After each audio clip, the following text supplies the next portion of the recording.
दोस्तों, आप सभी दर्शक बंधुओं का स्वागत है एक बार फिर हमारे YouTube चैनल क्राइम की सुनिया में।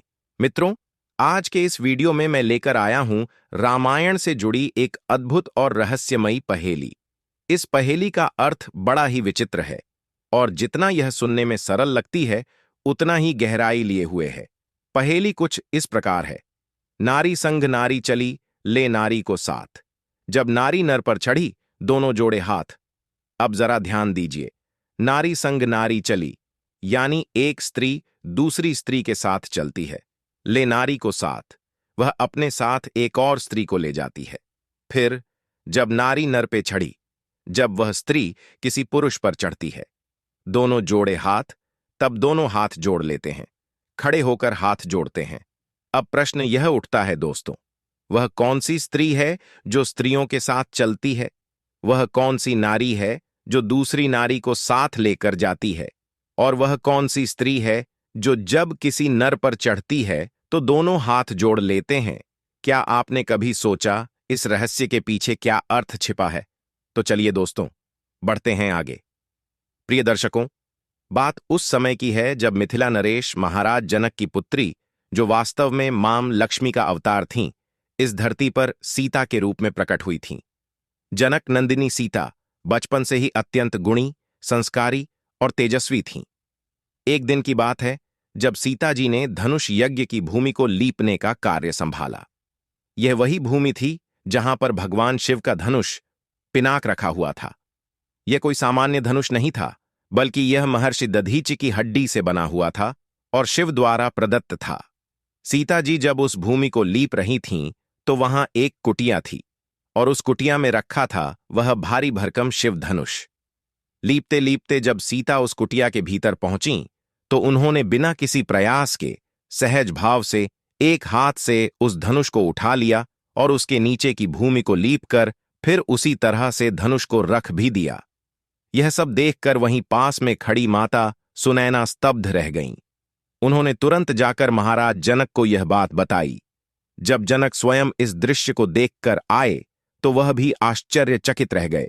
उन्होंने सोचा, यह कन्या कोई साधारण कन्या नहीं है, यह तो साक्षात देवी शक्ति है जिसने मेरे घर में जन्म लिया है। तो दोस्तों, सोचिए जरा, इतना भारी शिव धनुष जिसे कोई हिला तक नहीं सका, उसे एक नन्ही कन्या सीता ने एक हाथ से उठा लिया और भूमि लीप दी।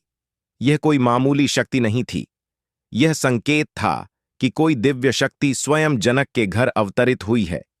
यही देखकर महाराज जनक ने एक संकल्प लिया कि जो भी शिव के इस धनुष को तोड़ेगा, उसी से वे अपनी पुत्री सीता का विवाह करेंगे। इसके बाद जनक ने एक भव्य स्वयंवर रचाया। दूर दूर के राजाओं को आमंत्रण पत्र भेजे गए। चारों दिशाओं से बलवान, पराक्रमी और अभिमानी राजा सीता से विवाह हेतु जनकपुरी आने लगे।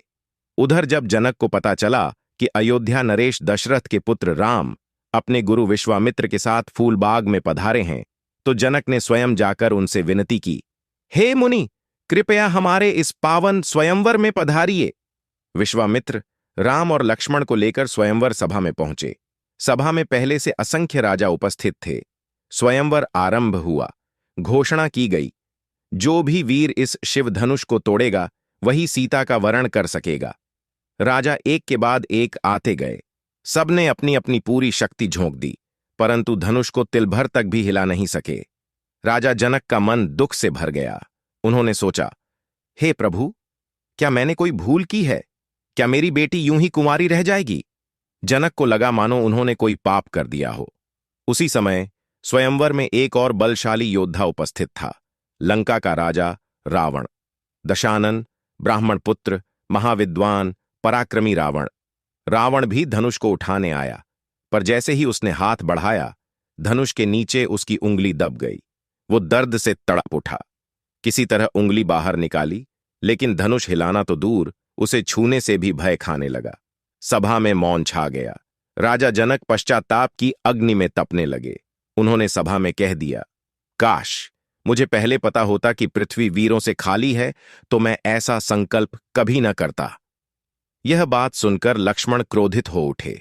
उन्होंने कहा, राजा जनक, धनुष तोड़ना तो दूर की बात है, अगर गुरु विश्वामित्र की आज्ञा मिल जाए तो मैं इस ब्रह्मांड को हिला दूं।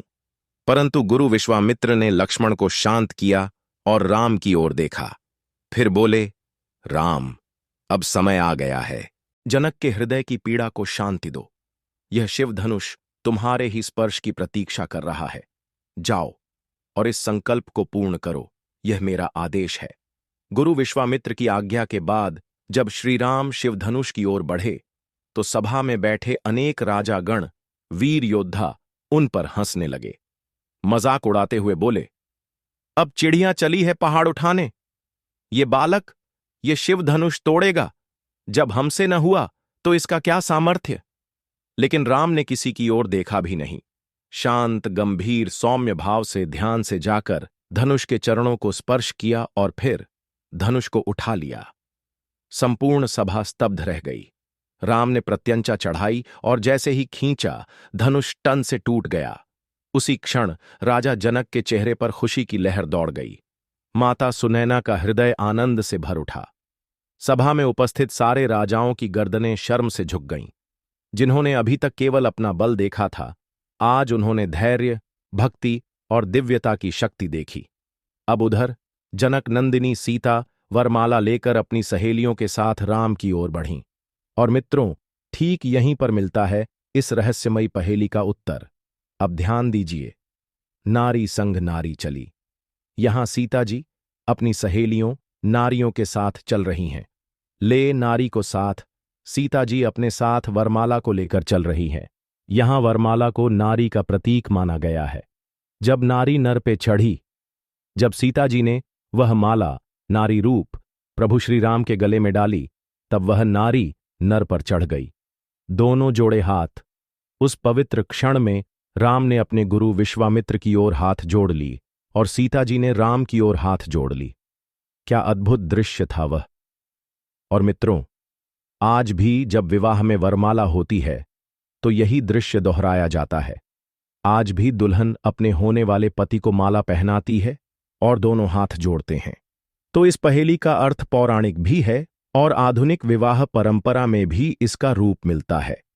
यदि आपकी दृष्टि में इस पहेली का कोई और अर्थ है या किसी और प्रसंग से इसे जोड़ सकते हैं तो कृपया हमें कमेंट बॉक्स में जरूर लिखें। हम सभी आपकी राय का स्वागत करते हैं, क्योंकि मित्रों, विवाद नहीं, विचार होना चाहिए, कुतर्क नहीं, प्रमाण होना चाहिए। हम जो भी जानकारी लाते हैं पौराणिक प्रमाणों के साथ लाते हैं। अगर आपके पास और जानकारी हो तो आप भी हमारे साथ साझा करें। हम आपसे कुछ सीखेंगे, आप हमसे कुछ जानेंगे। यही है सच्चा संवाद। यही है। अब इस पावन प्रसंग को वहीं से आगे बढ़ाते हैं जहां सीता जी ने प्रभु श्री राम को वरमाला पहनाई और दोनों ने हाथ जोड़कर एक दूसरे के प्रति सम्मान और समर्पण प्रकट किया। सभा में जय जयकार गूंजने लगी। जय श्री राम, जय जनक नंदिनी, सिया राम विवाह की जय। सभी ऋषि-मुनि, राजा महाराजा, जनकपुरी के नागरिक और उपस्थित स्त्रियां उस दिव्य मिलन को देखकर भाव विभोर हो उठे। अब जब धनुष टूट चुका था, स्वयंवर सफल हो गया था, तो महाराज जनक ने बड़े ही आदर और भावुकता के साथ गुरु विश्वामित्र से कहा, हे मुनिवर, आपने मेरे कुल का मान रखा। मेरी पुत्री के योग्य वर को स्वयं आपके आशीर्वाद से हमने पाया। अब कृपया अयोध्या नरेश दशरथ जी को भी सूचना भेजी जाए ताकि वे पधारें और इस शुभ विवाह को संपन्न करें। विश्वामित्र जी ने मुस्कुराते हुए सिर हिलाया और तभी से राम और सीता के विवाह की तैयारियां आरंभ हो गईं। उधर अयोध्या में जब यह समाचार पहुंचा कि राम ने शिवधनुष तोड़ दिया है और स्वयंवर विजयी हुए हैं, तो राजा दशरथ अत्यंत हर्षित हुए।